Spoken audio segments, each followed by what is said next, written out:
Diriwayatkan bahawa baginda sallallahu alaihi wasallam sering melakukan solat qasar di dalam safarnya.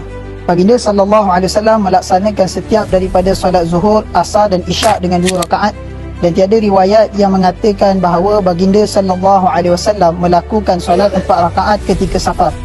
Akan tetapi Sayyidina Uthman radhiyallahu anhu telah melakukan solat 4 rakaat di Mina. Perkara ini telah diingkari oleh Sayyidina Ibnu Mas'ud radhiyallahu taala anhuma, tetapi beliau tetap solat berjemaah bersama Sayyidina Uthman radhiyallahu anhu sebanyak 4 rakaat. Apabila ditanya kepada beliau alasan beliau mengikuti Sayyidina Uthman radhiyallahu anhu, beliau menjawab, aku tidak menyukai khilaf.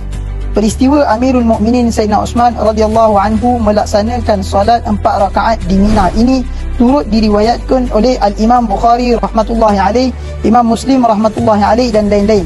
Adakah kita hendak mengatakan bahawa Sayyidina Uthman radhiyallahu anhu dan orang yang sama-sama mengerjakan solat 4 rakaat itu telah melakukan bid'ah dalalah? Alangkah jauhnya dakwaan itu.